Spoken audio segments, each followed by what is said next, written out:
Olá pessoal, vocês estão me ouvindo bem? Estão me ouvindo?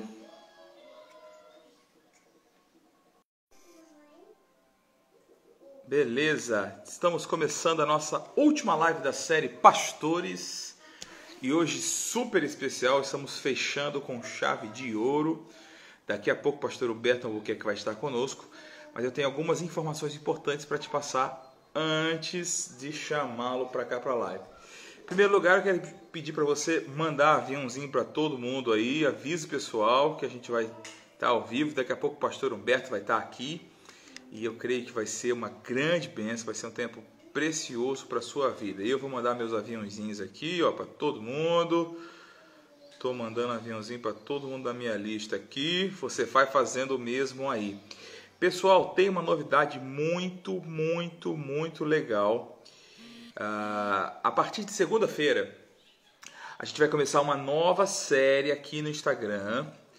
E eu estou vendo para a gente fazer no Instagram e YouTube como foi a série passada. Que vai ser a série Profetas e Mestres. Então eu vou conversar com pessoas do Ministério Profético, assim como foi uma grande bênção esse mês, a gente conversando com as pessoas do Ministério Pastoral. Na próxima segunda-feira a gente vai começar a conversar sobre o Ministério do Profeta. E segunda-feira vai estar comigo aqui nada mais nada menos do que Manuel Dias. Vai ser um tempo muito bom. Eu já confirmei a presença de Manuel Dias e de Herênio Ramiro.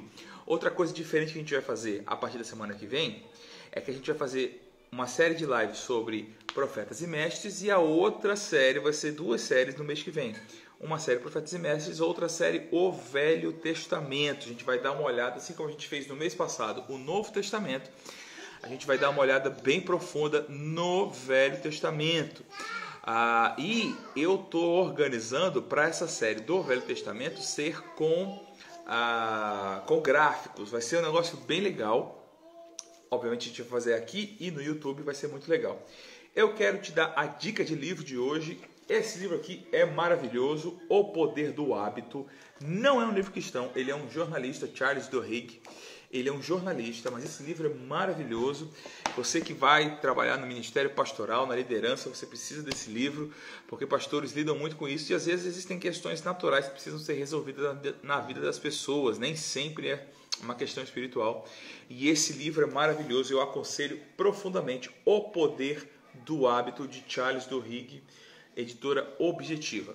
Outra coisa importante, se você quiser apoiar e nos ajudar a continuar esse trabalho, você pode nos apoiar via PicPay. Tem aqui o link aqui embaixo, o nosso endereço lá no PicPay. Vamos lá, eu vou chamar Humberto Albuquerque, eu sei que ele já chegou, ele já está aqui na área. Chamando Humberto. Vocês estão me ouvindo, gente? Homem de Deus! Opa! Seja muito bem-vindo, meu querido. Tudo bem? Tudo ótimo. Pastor Humberto, muito obrigado pela sua presença aqui, viu? É uma honra recebê-lo. Glória a Deus. E eu fico grato porque o senhor aceitou de primeira, foi bem tranquilo. E minha esposa estava perguntando se foi premeditado, assim, começar com o Guto e terminar com o Humberto. Eu falei, mais ou menos, foi premeditado. Eu tinha alguns nomes, aí eu pensei, bom, vou chamar o Guto para começar. Aí eu falei, Humberto, quando é que eu chamo? Não, vou fechar com o Humberto, Muito bom. Bertão, eita, ó, o Gutão chegou na área aí. Seja muito bem-vindo. Eu tenho certeza que todo mundo aqui te conhece, mas eu queria que o pessoal ouvisse você falar de você. Só um minutinho aqui. Só um minutinho aqui. É ao vivo, né? Só um minutinho. Ao vivo. Glória a Deus, pessoal. Enquanto ele vai ali, vai mandando um aviãozinho aí. O Gutão tá na área, tem que ter aquele cuidado, né? Quase que celestial. Ok, vamos lá. Glória a Deus. Então, homem de Deus, me diga quem é Humberto Albuquerque. Rapaz, em primeiro lugar eu queria agradecer pelo convite, Marcos. Muito obrigado pelo convite. E esse tempo aí que a gente vai bater um papo, né? Agradecer também esse povo aí que interessado, né, no ofício pastoral, nas coisas ministeriais, as coisas espirituais. E para mim é um privilégio estar aqui né, para compartilhar algumas coisas. E a gente, a maioria aí, né, nos conhece, são seguidores, algumas coisas nesse sentido. Para quem não me conhece, meu nome é Humberto, né? Nasci de novo em 1995, já posso ser considerado como verbossauro. Então, em 95 eu nasci de novo numa igreja batista, em 96 conheci Verbo da Vida, 97 entrei no Rema, 98 eu me formei. E aí a gente começou a se descobrir como ministro, né, como pastor Walter na época. E aí a gente, acredito que em 2000 foi como eu me descobri mesmo como ministro. Por isso estou fazendo agora 20 anos aí como ministro, né, do Evangelho. E aí eu me descobri, né, a princípio no ministério profético, né, existia uma unção, existe, né, essa unção sempre vindo, né, na minha vida. E aí a gente se descobriu no ministério itinerante, a gente teve a oportunidade de ensinar nos remas e por aí vai. Dei muitas voltas, foi lá onde eu conheci você, no Rio de Janeiro, né? Você ainda estava... Na realidade, eu fui na época que teu pai ainda estava pastoreando, né? Depois eu fui outra vez, já era você que estava pastoreando, né? E aí esse é um pouco do resumo. Aí foi uma época, eu acredito que em 2003... Eu passei 3 meses bem ativo nos remas, fazendo algumas conferências. Eu lembro que eu fiz tanta conferência de jovem, tanto acampamento de jovem, que pelo amor de Deus, meu irmão. Então, tinha a época de um evento chamado Mais de Deus, e aí a gente começou a se descobrir nesse ministério itinerante. E a gente estava muito bem, né? As coisas acontecendo, graças a Deus. Passei um tempo, né, junto com o pastor Walter, fiz tudo que poderia ser feito dentro de uma igreja, desde departamento. Eu lembro até que eu fiquei uma vez no berçário e vai, adolescentes, jovens, tudo. Tudo que tem feito para fazer igreja, a gente fez um pouco. A gente chegou a pastorear, pastor auxiliar junto com o Walter, e foi quando Deus abriu a porta para o ministério itinerante, nessa época de 2000 a 2003, mais ou menos. E aí eu lembro que eu fui fazer uma visita no ministério, falar com o Guto, bater um papo, foi aí, Cristiano. E a gente estava entrando na cidade de Campina Grande, eu olhei para a Cristiane e disse: Cristiane, tu já pensou assim um dia estar na frente de uma igreja, pastoreando, né? Alguma coisa nesse sentido? Ela olhou para mim e fez: Deus me livre. Eu fiz e eu fiz também: Deus me livre, né? Rapaz, aí a gente foi... Não é porque a gente tinha uma coisa bem forte do ministério itinerante, né? Já estava bem caminhado nesse sentido. Aí quando a gente chegou em Campina Grande, deu de frente com o Guto. Guto disse: bom dia, Humbertão, né? Como é que tu tá? Tudo, Cristiane, tudo. Aí sentou, a primeira coisa que Guto falou foi: Humberto, tu já pensou um dia pastorear uma igreja? Eita pega!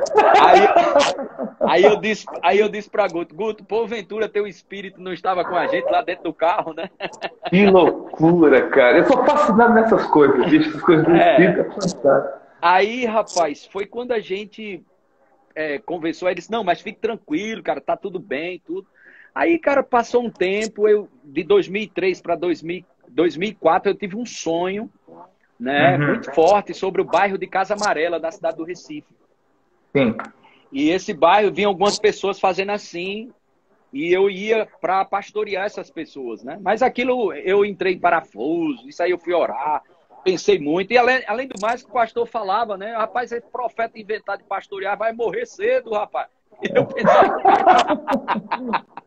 Tinha esse detalhe, né? E aí eu conversava com o Guto. Aí conversei com o Guto, ele disse: Humberto, cara, fica tranquilo, rapaz, sobre isso, né? Se Deus falar contigo, não tem problema, cara. Você pode operar, às vezes, numa unção profética, depois... Mas aí a gente sempre... foi muita coisa na minha cabeça. E aí a gente teve uma palavra específica mesmo, eu e Cristiane, e começamos em 2004... algumas reuniões num apartamento aqui perto onde eu estou morando, aqui em Parnamirim, um bairro chamado, que é próximo à Casa Amarela. E aí, rapaz, foi quando surgiu o nascimento dessa igreja, né?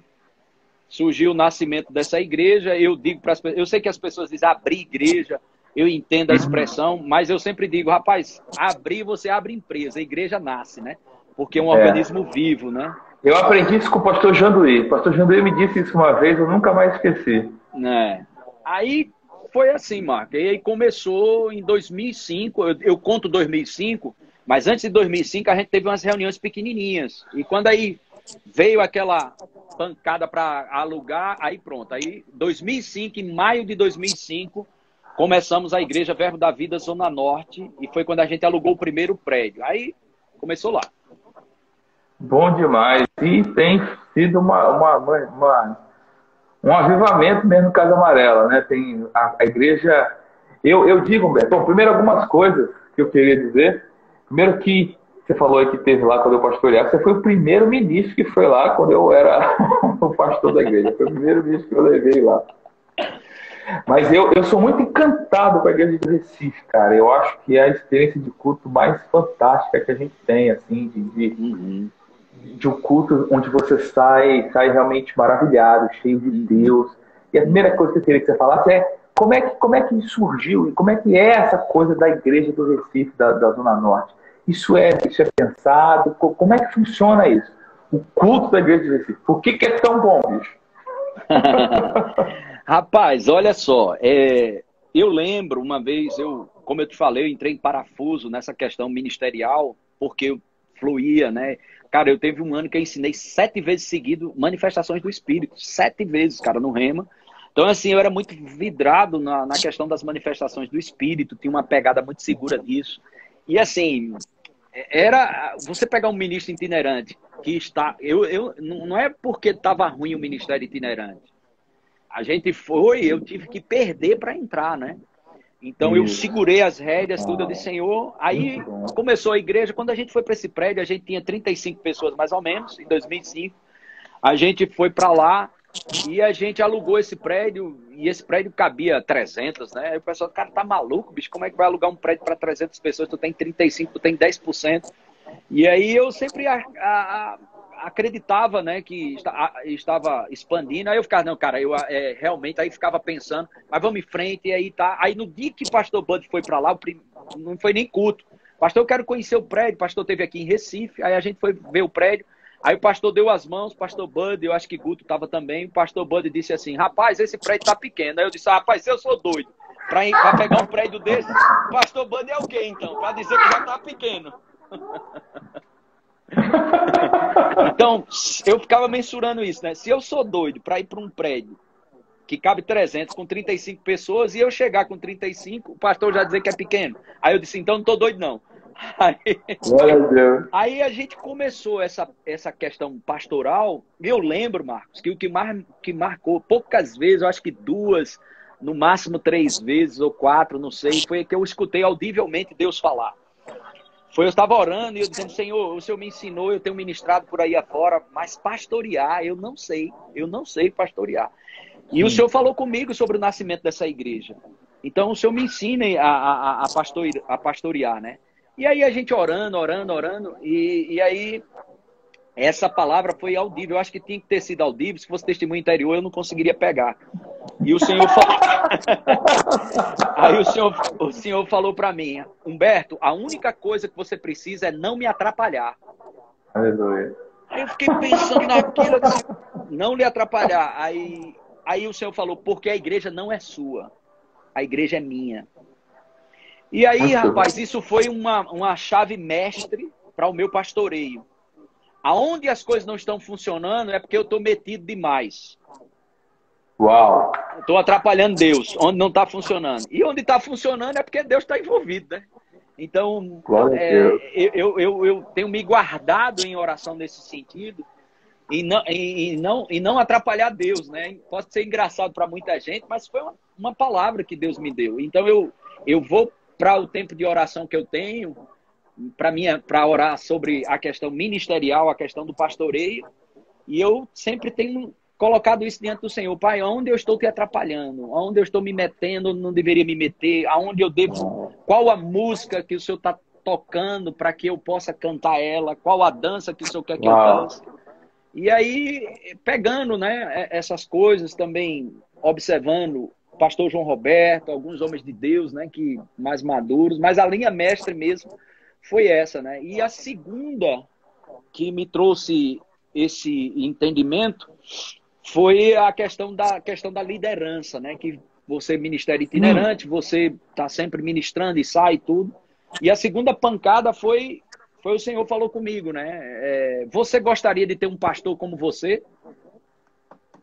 Meu Deus, que pancada. Aí, você gostaria de ter um pastor como você? Aí eu fiquei pensando, porque quando Deus faz uma pergunta, meu irmão, não é porque ele não sabe a resposta, né?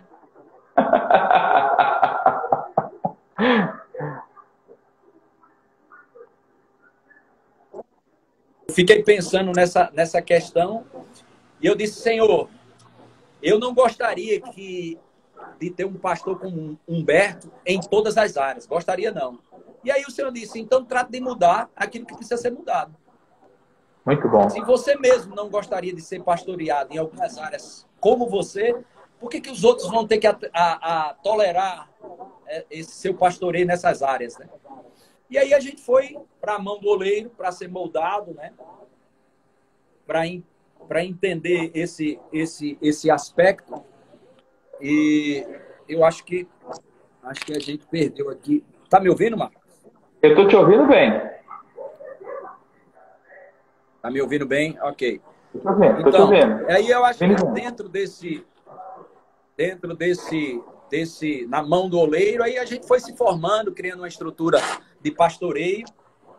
E eu acho que me ajudou muito, Marcos, aquilo que o irmão Reagan diz naquele livro, né? Seguindo o plano de Deus. Todo pastor deveria ter um tempo como ministro itinerante, todo itinerante deveria ter um tempo pastoral, de uma maneira ou de outra. Então, eu acho que isso me ajudou muito a questão dos cultos, né? Então, a gente tem uma temperatura muito boa nos cultos, seja através do ensino, seja através da pregação, seja através dos dons. É uma pancada bem segura, a gente tem realmente criado isso na nossa equipe, né? De não subir no púlpito de qualquer jeito. Porque eu acredito, cara, se a turma percebeu naquela época em Moisés lá, né, viu o rosto de Moisés brilhando quando desceu do monte, a turma sabia que ele estava com Deus. E, meu irmão, você sabe que as ovelhas não são bobas, né?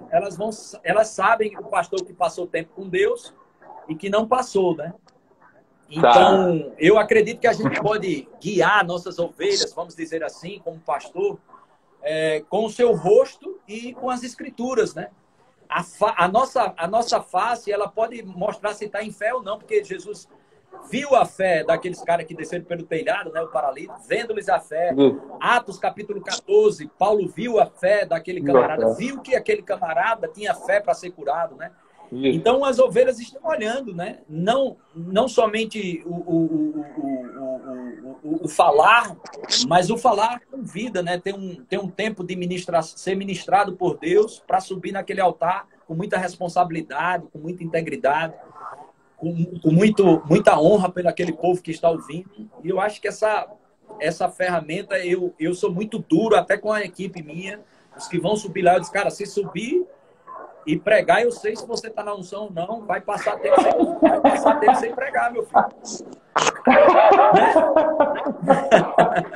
Muito bom, muito bom. Se chegar sem estar no azeite, vai demorar para voltar. É verdade. E aí, assim, eu já falei com alguns, né? Porque eu creio que não é... A gente sabe disso, que a unção não é temperamento, a unção não é postação de voz. A unção, ela está presente tanto no ensino como na pregação. Não é um culto barulhento que vai fazer o culto ser bom, né? A gente vai aprendendo isso. E eu disse, rapaz, a gente não pode pregar na mulher, cara. Na força do braço, a gente não foi chamado para ser um palestrante, a gente foi ungido, cara, para liberar algo do céu aqui na terra. Então, a gente tem que passar tempo com Deus para liberar algo para a igreja, né? Isso tem feito realmente, vamos dizer assim, se me perdoe pela expressão, eu creio que isso é um carro-chefe mesmo, que a gente prioriza muito, sabe? De ter uns cultos bem intensos, fortes, e não em ficar enchendo linguiça, né? Como a gente diz. Mas é muito marcante, Humberto. Eu sempre fico encantado com a igreja. Tem uma parte natural também de organização, tudo funciona como música aí em Recife, mas é esse ambiente mesmo. É muito evidente isso, cara. Isso era uma coisa que eu queria falar contigo, essa questão da oração, né? Eu já participei de algumas reuniões de ministério contigo e você sempre levanta esse ponto, né? Você fala da pegada de oração segura. Isso é muito forte no seu ministério, né? Esse é um aspecto que eu fico pensando, Marcos, um camarada, né? Que a gente, Deus vem morar dentro da gente. E como é que um homem e uma mulher que tem Deus dentro dele pode viver uma vida comum, né? Então seria um descaso Deus vir morar dentro de você e você não ter comunhão, né? Com o seu Pai Celestial, ele habitando dentro de você, né? E eu sempre me senti desconfortável nesse sentido. Eu acho que isso me levou para um lugar, eu gosto de chamar altar íntimo, né? Isso sempre me levou para o altar íntimo, para ser aquilo que eu posso ser, desenvolver aquilo pelo qual eu fui chamado, começando dentro de casa, como ser um bom pai, como ser um bom marido, como ser um bom líder. E essa questão de pensar um pouco na eternidade também, de que um dia você vai prestar conta, né? Isso também me leva muito a essa questão do temor, né? Do temor ao Senhor, porque nós vamos prestar conta, né, cara? Não só da nossa vida pessoal, mas também do nosso ministério, né? Então isso sempre me leva para esse lugar de oração, esse lugar de cuidado, né, com as pessoas, como eu vou, porque, cara, hoje a gente tem quase 2.000 pessoas, Marcos. A gente tem só de obreiros, a gente tem 570 obreiros, cara. Então, Jesus. Dessa igreja, nós temos, já plantamos 16 igrejas, 4 delas já foi para o ministério, né? Então, hoje a gente tá com, hoje a gente tem congregação com 500 pessoas, cara. Então, cada decisão minha hoje, olha como isso é sério, cada decisão minha hoje pode mudar. Não só vai transformar pessoas, mas vai dar destino às pessoas. Olha que coisa séria, cara. Muito sério. Então, eu acredito que isso me levou muito para esse aspecto de considerar a oração, sabe? Que eu creio que não é e descobri rápido que o pedir algo a Deus é o mais baixo de um relacionamento, é você receber algo de alguém que você tem comunhão. Isso é o mais baixo do relacionamento. Né? Então, comecei a me descobrir em oração em línguas, em desenvolver esse relacionamento com Deus, para que até moldar também minha personalidade. Eu sei que Deus não muda a personalidade, mas Ele restaura. Né? Então, aprender a lidar ser mais maduro para lidar com situações que talvez meu ponto de vista não seja o que tem que ser. Saber ouvir das pessoas, saber andar mais em parceria com outras pessoas. Então, foi um lugar onde eu aprendi a amadurecer no lugar de oração, né? E com as pessoas nesse sentido. Tem até no curso de oração, a gente faz esse pelo Brasil afora. Eu decidi fazer uma matéria, eu escrevi algumas coisas, algumas coisas sobre desenvolvendo parceria com Deus, né? Porque nunca foi a vontade de Deus a gente fazer coisa para Ele, né? Mas fazer coisas com Ele aqui na Terra. Com Ele. Muito bom. E aí foi por causa disso que eu acredito que houve essa ênfase, né? A questão também, acredito que também a questão dos dons do Espírito, né? Isso é uma coisa bem, vamos dizer assim, desafiadora, né? Porque você não sabe quando começa e quando termina, né? E normalmente o que você não produz e você não entende, você é tendencioso a rejeitar, né? Muito bom. O que você não produz e o que você não entende, nós somos tendenciosos a rejeitar. Mas aí vem textos como esse, Provérbios 3:5, né? Não se apoie no seu próprio entendimento, mas confie em Deus de todo o coração, né? E aí a gente vai aprendendo a viver uma vida de fé pelas revelações que a gente recebeu em meio a muitas situações que a gente não entende. Eu acho que é por isso que muitas denominações acabam concluindo que não existe, né? Esses dois pontos, não entende e não evidencia, e não vive, né?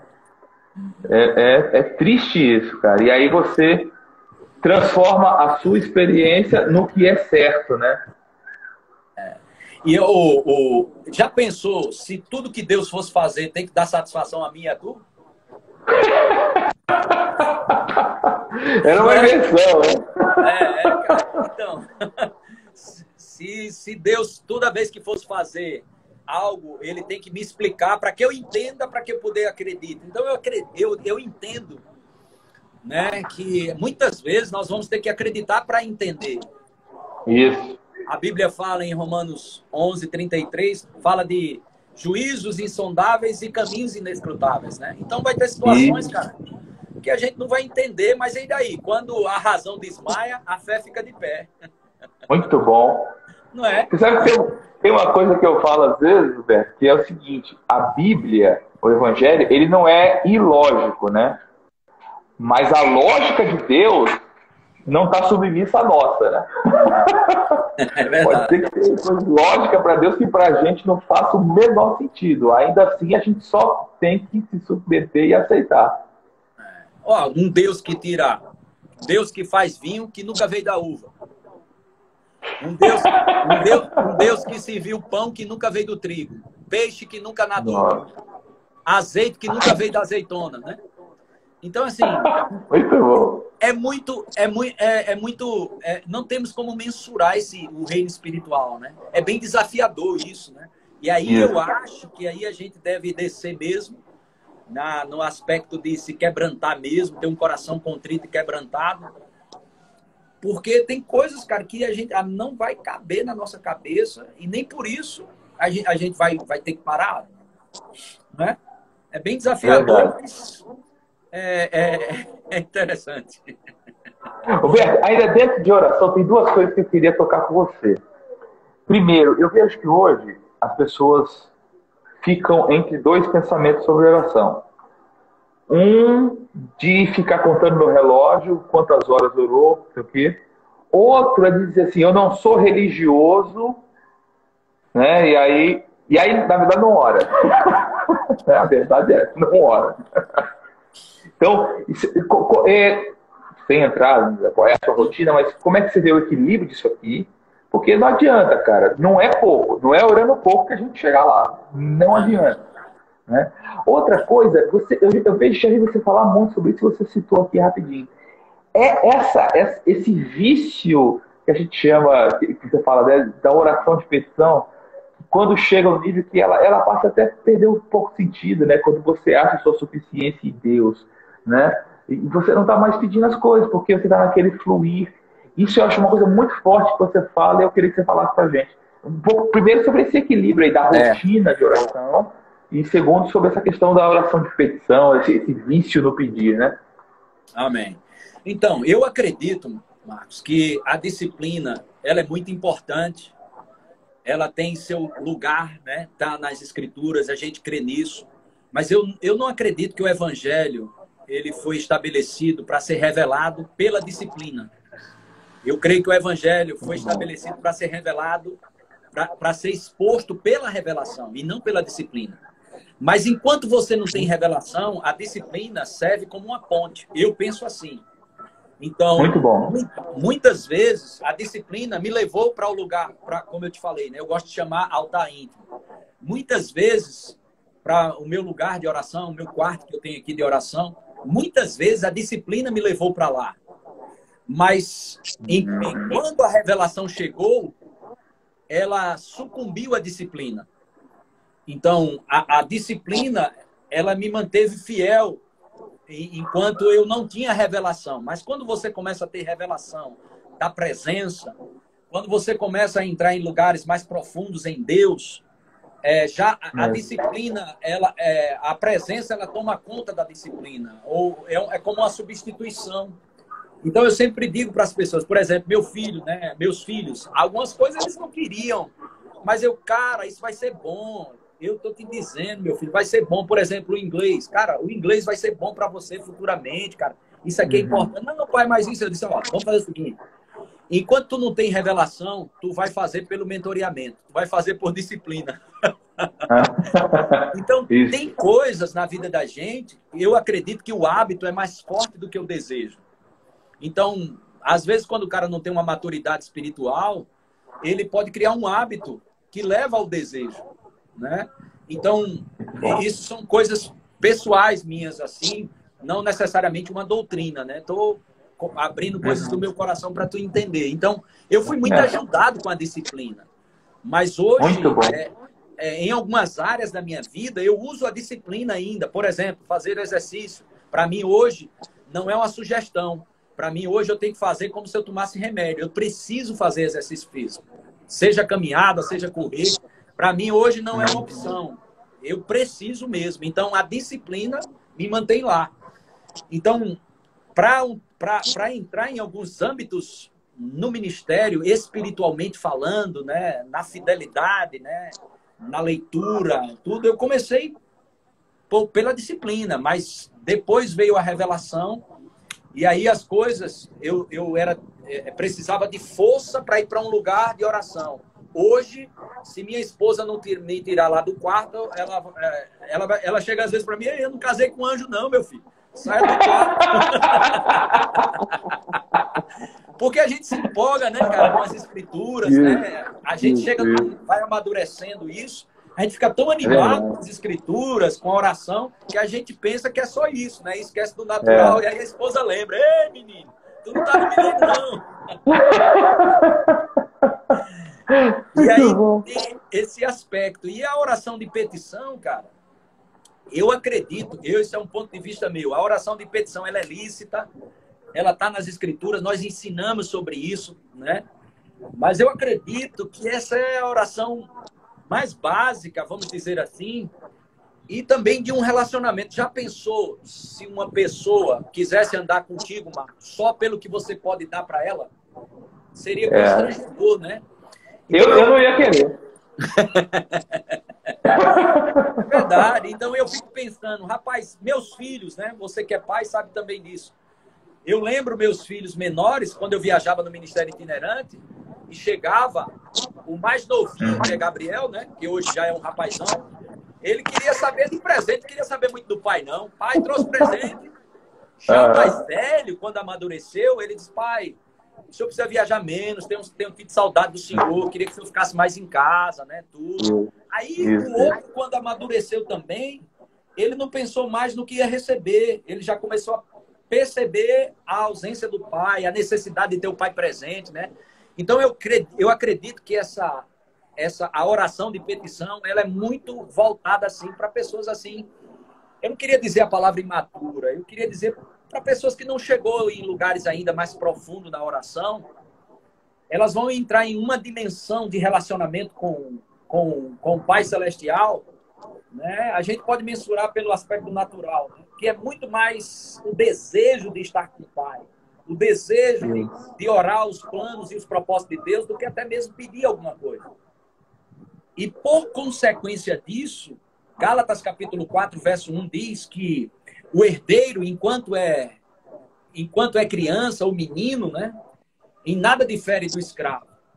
E mesmo sendo dono de tudo, não desfruta, né? Não desfruta daquilo que tem. Então, eu vejo que Deus na questão da oração, Deus nos prepara para receber até o que a gente não merece.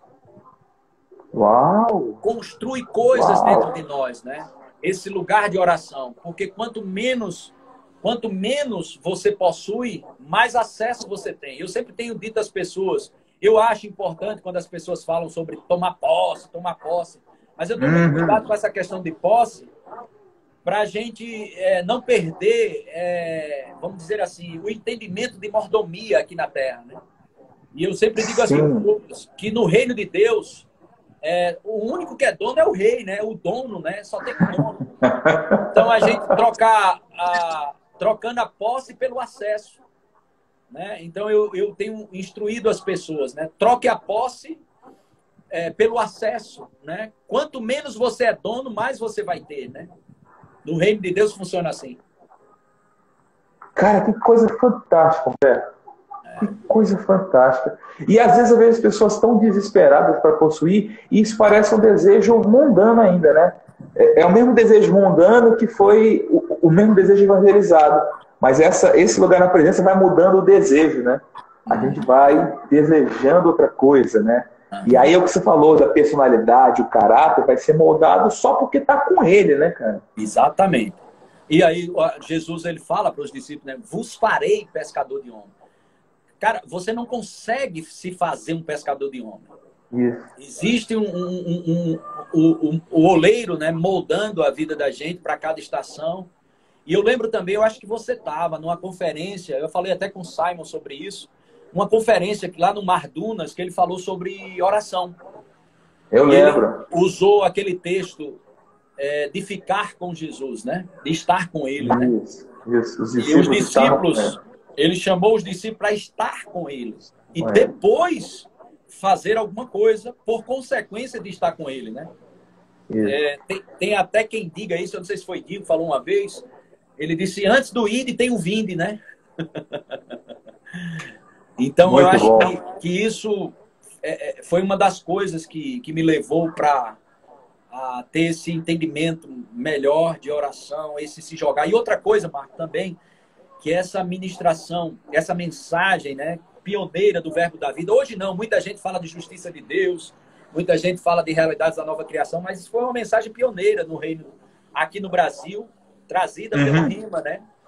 Então, esse entendimento de justiça, cara, pode nos levar para um lugar de oração onde a gente aprende a não levar lixo para o lugar de oração.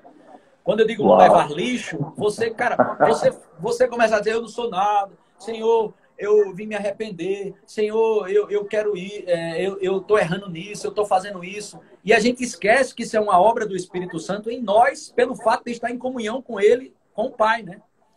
Então a gente aprende a ser seletivo na oração, a gente aprende a ter uma conversa mais aprumada quando a gente entende sobre justiça, né?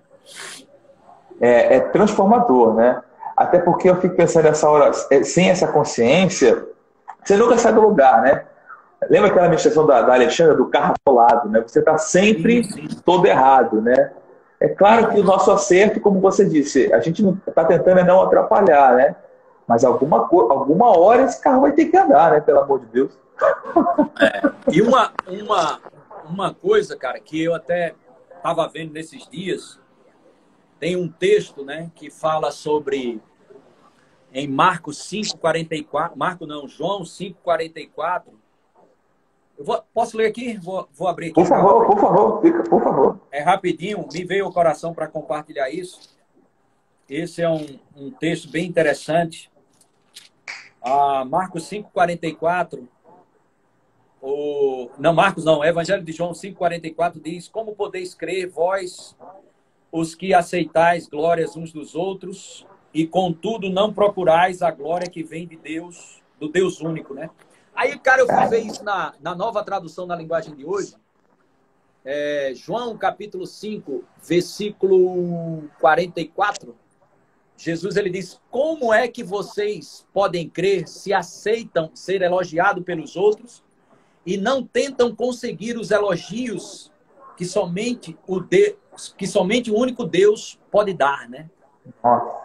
E aí a gente encontra mais lá na frente, em João capítulo 12, que eles creram em Jesus, mas não escolheram ficar com Jesus, porque eles preferiam o elogio dos outros. Isso. Então, nesse lugar, Marcos, de altar íntimo, né? Esse é um lugar onde você... o espírito de competitividade, a inveja, a amargura. Esse é um lugar, cara... eu estou pastoreando já faz 15 anos agora. 15 anos. 20 como ministro, mais 15 pastoreando. A gente vai para um lugar para o outro, nos problemas que existem, relacionamento conjugal, nos aconselhamentos, tudo. Tem muitas coisas que acontecem, mas, número 1, o cara abandonou o altar íntimo. Caramba. É batata. É só você... Eu sei que o problema foi isso, o problema foi aquilo, isso, aquilo, outro. Mas, cara, como está a sua vida no altar íntimo? Então, esse muito lugar bom. Nos leva é inútil a gente querer fazer força para ser grande no reino de Deus. Então, é inútil isso, se fazer as coisas na força do braço. E aí é nesse lugar que você não aplica força, é nesse lugar que você descansa, né? É nesse lugar que você aprende, aquele lugar que é tão chamado, né? Entrará no meu descanso, né? Esse descanso não é o não fazer nada. Esse descanso é acreditar que você e Deus é maioria em todo lugar. Amém. Ixi, muito bom, muito bom. Muito bom. Cara, eu queria... a gente poderia falar disso aqui a noite toda, mas eu queria uma coisa que eu acho fascinante, eu tenho certeza que quem já foi em Recife, quem conhece minimamente a Igreja de Zona Norte, a ver isso, que é a simbiose que rola entre você e sua equipe, né? Você tem uma equipe pastoral lindíssima, né? Pessoas que qualquer outro ministério, qualquer outro lugar estariam à frente de trabalhos, mas tem uma galera que está feliz de estar contigo. Do Carlos Júnior, Edgley, esse pessoal tem uma história com você e hoje tem uma galera grande, né, nesse lugar. Como é que rolou isso, Beto? Como é que é isso? Eu acho muito importante você transmitir isso, porque eu vejo que você falou do Ministério Itinerante, eu vejo, você viu com certeza, muitos pastores sofrendo porque não conseguem formar a sua equipe, né, cara? Como é que rolou isso? Como é que surgiu esses caras? Como é que foi a sua relação com eles que gerou essa conexão tão profunda que eles têm com você? Rapaz, tem duas coisas que eu acho que marcou minha vida nesse aspecto de liderar, que foi a associação com o Guto, Pastor Bud, né? Eu vou falar um pouco sobre isso, que essa é a primeira.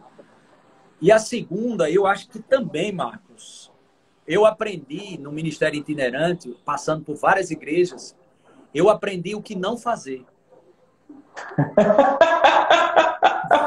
Não, muito bom! Não, é sério, eu disse, rapaz... Não, eu acredito. Se um dia isso acontecer na minha vida, eu nunca iria fazer isso como pastor, né?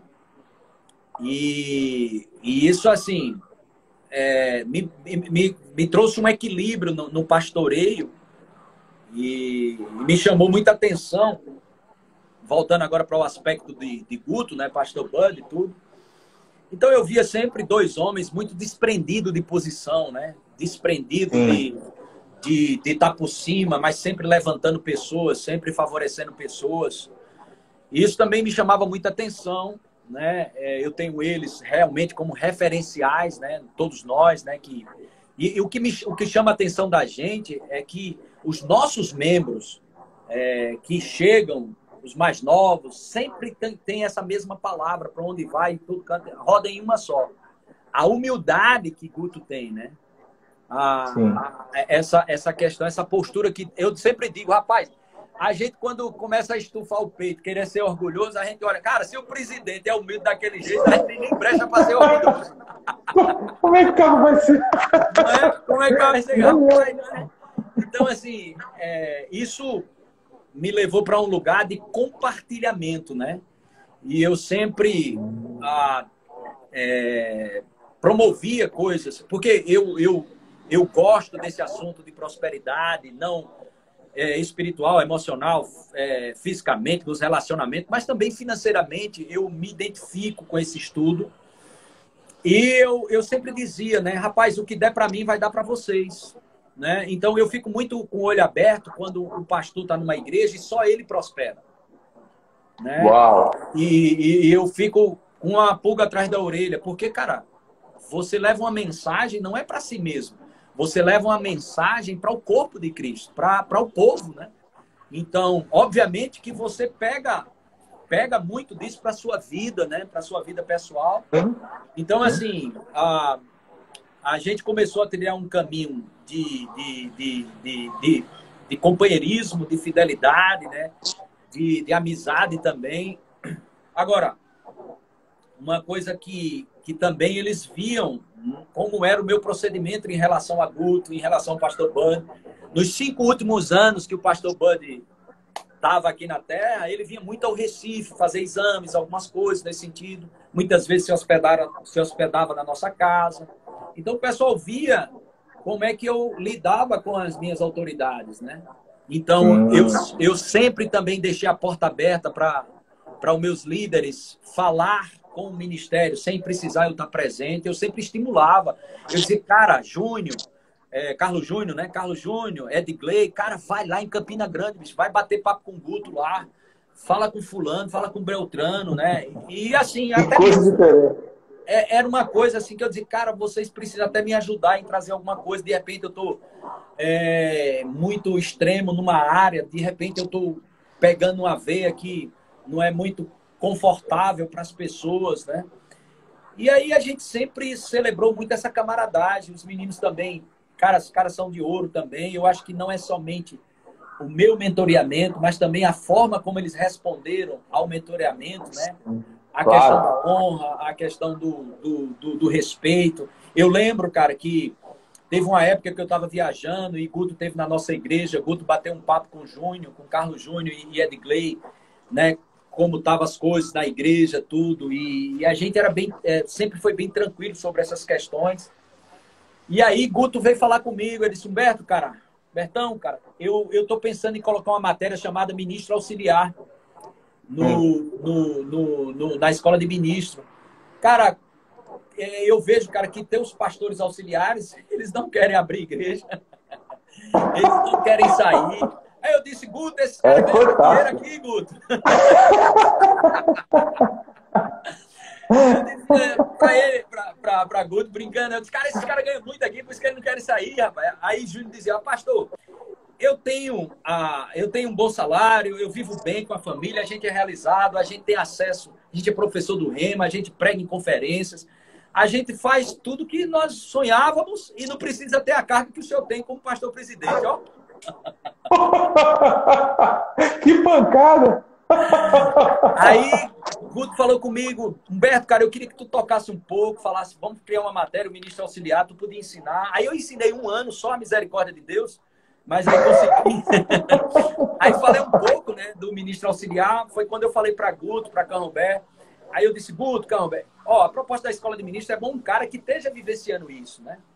Eu ensinei, fui até onde eu pude, eu creio que alguma coisa boa saiu porque eu falei a Bíblia. E eu acho que seria bom botar um cara que fosse um ministro auxiliar, né? Aí Guto fez, tu tem alguma sugestão? Eu disse, cara, coloca Carlos Júnior que ele tá numa veia boa. Rapaz, Marcos colocou Júnior no outro ano. Rapaz, Júnior foi aplaudido em muitos lugares que ele foi ministrar. Todo ano, até ele hoje. Foi aplaudido de pé. Aí eu fiquei sabendo, né? Aí quando eu ia ensinar na escola de ministro, eu disse, vocês gostaram da matéria de Carlos Júnior? Da matéria que ele ensinou? Oh, meu Deus, foi maravilhoso, sei o quê. Foi tudo eu que ensinei a ele. Ele só é o que ele é porque fui eu que ensinei a ele. Então, eu acredito que essa chave para a equipe foi também uma boa resposta dos camaradas, né? E assim, eu deixei os caras sonharem também, sabe? Por exemplo, eu fiz o teste mesmo. Eu digo para eles, eu testei. Se Deus testa os corações, prova os corações, né? Por que eu não vou provar os caras? Né? E aí eu disse para eles, o que esses caras fizeram? Eles entregaram a sua agenda para mim. Pastor, a nossa vida ministerial, família, tudo, a gente está dentro dessa obra. E aí eu disse, tá bom. Só que, claro que eu não vou acreditar na primeira vez. Aí a gente construiu um relacionamento e verdadeiramente os caras fizeram isso, cara. Os caras colocaram a sua família, os seus sonhos, tudo. Os caras foram fortes mesmo, entregaram tudo no altar lá e pegaram firme comigo. E aí, depois que isso aconteceu, foi consumado, eu comecei a olhar a agenda deles também. Né? Porque quando a gente prioriza os planos de Deus, Deus vai começar a olhar o nosso coração para satisfazer o desejo do coração da gente também. Eu creio que rola uma coisa mais ou menos assim. E aí eu comecei a fazer investimento na vida dessa galera, né? Tanto no aspecto espiritual, oportunidades. Eu lembro que o primeiro seminário de verão foi feito, eu nem preguei, eu disse, rapaz, vamos colocar 2 pastores auxiliares para fazer o maior evento da igreja, ó. Aí coloquei Júnior e Edgley, né? E aí, ó, cara. Que legal. Então, assim, começou essa construção, né? Uma mão lavando a outra, né? E aí a gente lembra aquela coisa de pastorear, não, não como domínio, mas como exemplo, né? E aí a gente Muito começa forte. a lembrar aquela coisa, os governantes desse mundo, Jesus fala isso nas Escrituras, em Mateus e outros textos, que os governantes querem o domínio, né? Dominar, né? E a gente aprende que a autoridade que a gente tem não é para dominar, é para influenciar. Muito Então bom. você não tem autoridade sobre a vida de uma pessoa que você não ama. Então, Muito legal. Então a minha autoridade funcionou bem sobre eles porque a gente amava, né? E esse amor que não dá nada também é meia boca, eu acho. Estranho, né? É estranho. Deus amou ao ponto que deu, e Deus é amor, né? Deus deu, né? Então eu acho que isso me ajudou muito, essa recíproca verdadeira, né? Tanto da galera como minha, né? A gente sempre proporcionando a questão de se as coisas iam bem, ia bem para todo mundo, se a gente aprendeu a comer junto nos tempos de vaca gorda, em todos os sentidos, tanto fala espiritualmente, emocionalmente, financeiramente, mas a gente sempre compartilhou dos momentos bons, dos momentos difíceis, dos momentos desafiadores. Os caras são rochedo mesmo, bicho. Eles são de entregar mesmo e dizer, ó, pastor, se precisar do meu carro, se precisar que eu venha morar aqui dentro da igreja. Isso também, o que me ajudou muito, também as mulheres, né? Obviamente, você sabe que tem também o aspecto da mulher também poder ter que andar junto também. Sim. E a turma pensa que essa unidade que a gente tem aqui teve só mar de rosa. Não, teve momentos de conflito, de desafios, de pega para capar, meu filho, de vai, não vai. Mas foi bem por aí. Eu acho que a chave foi essa, né? Essa inspiração de ver esse desprendimento do pastor Bud, de Guto, essa influência do ministério. Cara, a gente pegava aqui, eu digo, rapaz, vamos embora lá pro ministério, receber bênção, receber imposição de mão, a gente tá muito carnal, vamos pra Campina Grande. Cara, aí eu chegava lá, aí o pastor Bud, rapaz, você veio fazer o que aqui? Pastor, eu vim me ver.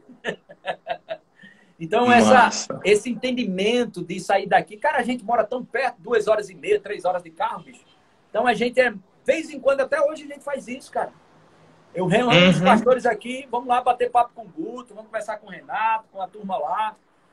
E pra gente, eu acho que isso ajudou muito. A questão também do ministério itinerante, né, de passar em muitas igrejas e ver coisas assim, né, porque existe os dois lados da moeda, né? Existe muito pastor aloprado mesmo, e existe muito ministro, né, que está sempre pensando, esperando que o pastor morra para assumir o lugar, ou ao lugar de alguém, sei lá como é que é essas coisas.